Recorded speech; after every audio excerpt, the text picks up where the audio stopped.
Hi Chetan గారు. Hello madam. Chetan గారు, జనరల్‌గా నేను ఇంతే తింటాను. అసలైనా గూడా ఇట్లనే స్టౌట్‌గా, నిండుగా ఉంటాను. ఇంక అది గూడా తినకపోతే పోతానేమో అని అందరూ, నేను గూడా అంటూ ఉంటారు.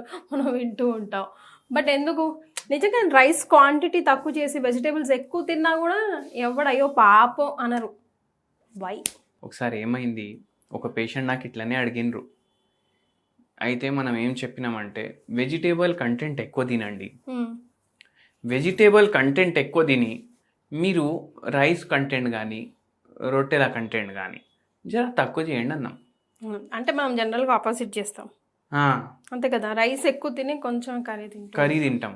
ఇప్పుడు ఏం చేసిండ్రు పేషెంట్ అంటే, కర్రీ ఎక్కువ తినమంటే ఇప్పుడు పేషెంట్కి ఏం అలవాటు అంటే వారంలో 5 రోజులు మటన్ చికెన్ కావాలి.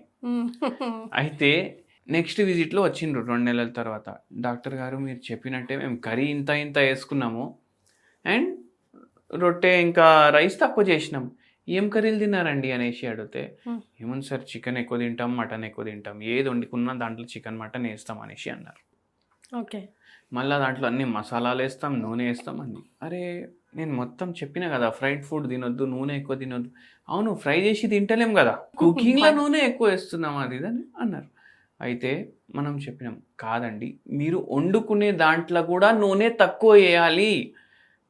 ఎక్కువ నూనె తినొద్దు అంటే ఓన్లీ ఫ్రైడ్ ఫుడ్ తినుడు కాదు. ఇప్పుడు మనం పేషెంట్కి చెప్తాం ఎక్కువ నూనె తినకండి. అయితే వాళ్ళు ఏం నోషన్లో ఉంటారంటే, ఎక్కువ నూనె అంటే ఫ్రైవి తినొద్దు, పాపళ్ళు తినొద్దు, అప్పడాలు తినొద్దు, వడయాలు తినొద్దు, గవి మనం ఏంది కర్రీ చేసుకుంటున్నాం కదా, ఎవరు ఆలోచించారు నేను కర్రీలో కూడా ఎక్కువ నూనె వేస్తుండొచ్చు. అవును, కానీ చేతన్ గారు ఇప్పుడు ఫర్ ఎగ్జాంపుల్ మనం 1 kg వండినప్పుడు ఇంత ఆయిల్ వేసాము అనుకుందాం, మన పోర్షన్కి ఇంతే కదా చేతన్ గారు ఆయిల్ వచ్చేది, అది కూడా ఎఫెక్ట్ అవుతుంది అంటారా? మీరు 1 teaspoon అంటున్నారు, కానీ మీరు చూడండి ఎంతో మంది ఇంట్లో ఇట్లా తేలుతుంది నూనె. అంటే ఆ భగవన గిన్నె ఉందనుకోండి, దాంట్లో ఇంత లేయర్ కర్రీ ఉందనుకోండి, మళ్ళీ దానిపైన ఇంత లేయర్ నూనె ఉంటది, ఉన్నా కూడా మన పోర్షన్ లో అంత రాదు కదా, వస్తుంది మొత్తం ఫ్యాట్ కంటెంట్ ఫుడ్ లో దిగుతుంది, అది మ్యాటర్స్. అందుకే అట్లా ప్రాబ్లం కదా, మళ్ళీ అది కూడా సాచురేటెడ్ ఫ్యాట్. అది మనం ఏమనుకుంటాం పైనకెళ్ళి తేలితే జర టిష్యూ పేపర్ వేసి తీసి పడేస్తాం, టేస్ట్ అంతే వస్తుంది. ఆ టేస్ట్ ఎందుకు వస్తుంది ఎవరు ఆలోచిస్తలేరు. ఎంతసేపు ఉడుకుతుంది కదా నూనెలో, అంత టేస్ట్ మీకు ఎక్కువసేపు నాలుక పైన ఉంటుంది. బిర్యానీ తిన్నప్పుడు ఆయిల్ కనిపిస్తుందా? కానీ దాంట్లో కూడా ఫుల్ ఉంటుంది fat. Correct. Over cooked food, ఇట్లా ఆయిల్లో ఓవర్ కుక్ చేసిన ఫుడ్లు ఇవన్నీ కూడా అవాయిడ్ చేయాలి. మనం ఏమంటాం సగం తినండి. ఇప్పుడు పేషెంట్ ఏమంటే నేను ఇంతే తింటా, దాంట్లో కూడా ఇంకా ఎంత చేయాలి? అరే దాంట్లో ఉన్న క్వాలిటీ చూడండి మీరు. ఇప్పుడు మీరు కిలో బిర్యానీ తిన్నారు, కిలో బర్గర్ తిన్నారు, కిలో పప్పు అన్నం తిన్నారు, కిలో ఏమో సాలెడ్లు తిన్నారు, అన్ని కిలోనే కదా. అన్ని తిన్నాక మీరు వెయిట్ చెక్ చేసుకున్నారు అనుకోండి, ఒకరోజు ఇది, ఒకరోజు ఇది, ఒకరోజు ఇది, ఒకరోజు ఇది, ఇమీడియట్గా తిన్న తర్వాత వెయిట్ చెక్ చేసుకున్నారు అనుకోండి, సేమ్ వెయిట్ ఉంటుంది. కానీ రోజు మీరు ఇట్లా కంటిన్యూ చేస్తే, ఎందుకంటే 1 kgనే కదా మీరు ఏది తిన్నా, రోజు ఇట్లనే కంటిన్యూ చేస్తే ఏమవుతుంది అంటే, మీరు బర్గర్లు బిర్యానీలు అట్లా తింటే ఒక నెల రోజుల తర్వాత మీరు చెక్ చేసుకుంటే 6 కిలోలు 10 కిలోలు కూడా పెరుగుతారు. పప్పు అన్నం తింటే స్టాగ్నెంట్గా ఉండొచ్చు, కానీ సాలెడ్లో ఒక మీల్ రోజు అట్లా తింటే మీకు 5-6 కిలోలు తగ్గినట్టు అనిపిస్తుంది. తినేది కిలోనే కదా, అవునా కదా? దాని అర్థం ఏంది, క్వాలిటీ కూడా మ్యాటర్ చేస్తుంది. మనం ఏమంటాం సగం తినండి, ఏం తిన్నా సగం తినండి అంటే ఆల్రెడీ పెంచుకొని ఒక్కరోజు ఎక్కువ తిని మళ్ళీ రేపటి నుంచి దీన్ని సగం తింటా అని కాదు. సగం అంటే సగం. మళ్ళా చూడండి నేను ఇంకోటి చెప్తా, మనం హోమ్ రెమెడీస్ చెప్తాం. అట్లనే ఏందంటే ఇట్లా సగం తినుకుంటా మీరు ఏం చేయండి అంటే, డైలీ నిమ్మకాయ రసం, సగం నిమ్మకాయ రసం, ఇది పెప్పర్ ఉంటుంది కదా, అవి 4 గింజలు దంచుకోండి, దాంట్లో వేసేయండి. ఇది ల్యూకామ్ వాటర్లో బాయిల్ చేసినాక కలుపుకొని డైలీ తాగండి. నిమ్మకాయ రసంలో మిరియాల పౌడర్ ఒక 4 మిరియాలది దంచుకొని వేయండి. పౌడర్ బయటికి వెళ్ళి తీసుకొస్తే అది ఒరిజినల్ డూప్లికేటా కల్తీయా ఏం అర్థం కాదు. మనం అదొక ప్రాబ్లం. ఓకే, ఇంట్లో అట్లా చేసుకోండి, దంచేసి దాంట్లో కలిపేసి తాగండి. ఇది చేయడం వల్ల ఏమవుతుందంటే మీ బాడీలో మెటబాలిజం ఫాస్ట్ అవుతుంది. మెటబాలిజం ఫాస్ట్ అయితే ఫ్యాట్ బర్న్ అవుతుంది, అట్లా అయి మనకు వెయిట్ లాస్కి హెల్ప్ చేస్తుంది.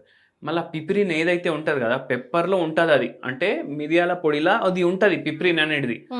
అది వెయిట్ తగ్గించడానికి హెల్ప్ చేస్తుంది, డయాబెటీస్ పేషెంట్లకు హెల్ప్ చేస్తుంది, మోకాల నొప్పుల పేషెంట్ల కోసం హెల్ప్ చేస్తుంది. వెరీ ఇంపార్టెంట్ ఏంటంటే, మనము ఇప్పుడు ఒకటి అడుగుతాను మీకు, మనం ఇంటి బయటికి పోయేటప్పుడు షాపింగ్కి జేబులో పైసలు ఉన్నాయా లేవా చెక్ చేసుకుంటామా లేదా?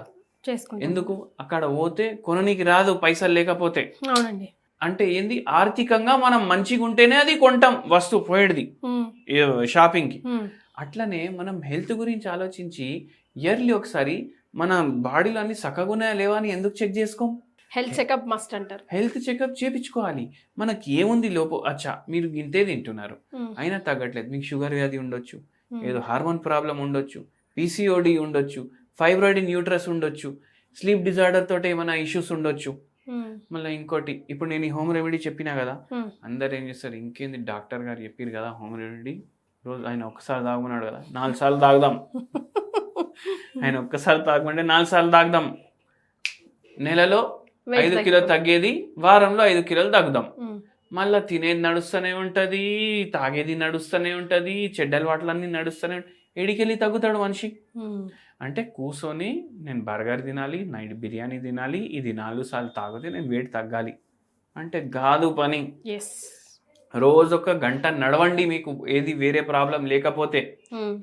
ఇప్పుడు మీకు థైరాయిడ్ లేదు, మోకాల నొప్పి లేదు, షుగర్ లేదు, బీపీ లేదు, నిద్ర సమస్య లేదు, నడవడానికి ఇబ్బంది లేదు, నరాల బలహీనత లేదు, ఎందుకు మీరు నడుస్తలేరు?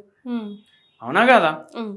నడవకపోయేసరికి అన్ని ప్రాబ్లంలు వస్తున్నాయి కదా, అవునా కదా?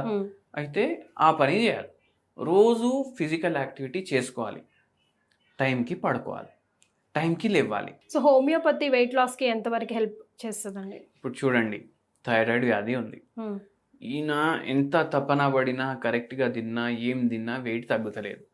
హోమియోపతి మందు ఇవ్వండి, వెయిట్ తగ్గుడు స్టార్ట్. మళ్ళీ దాని తర్వాత కొందరికి మెటబాలిజం సరిగా లేదు, దానివల్ల కూడా వాళ్ళ వెయిట్ తగ్గుతలేదు. హోమియోపతి మందు ఇవ్వండి, మళ్ళీ దాంతోపాటు డైట్ కొంచెం కంట్రోల్ చేయండి, చాలా తొందరగా తగ్గుతారు. రైట్. అట్లా. అండ్ ఒక హోమియోపతి మెడిసిన్ కూడా చెప్తాం, మెటబాలిజం ఫాస్ట్ చేసుకోవడానికి, మంచిగా వెయిట్ లాస్కి హెల్ప్ చేసేది. ఫైటోలెక్కా బెరీ, ఇది 0/9 పొటెన్సీ. రోజు 10 గోళీలు 1 కప్ వాటర్లో కలుపుకొని తాగండి, మెటబాలిజం ఫాస్ట్ చేయడానికి హెల్ప్ చేస్తుంది. ఎర్లీ మార్నింగ్ తాగండి, మెటబాలిజం ఫాస్ట్ చేయడానికి హెల్ప్ చేస్తుంది అండ్ మంచిగా వెయిట్ లాస్ కోసం కూడా హెల్ప్ అవుతుంది. Right. Thank you so much అండి.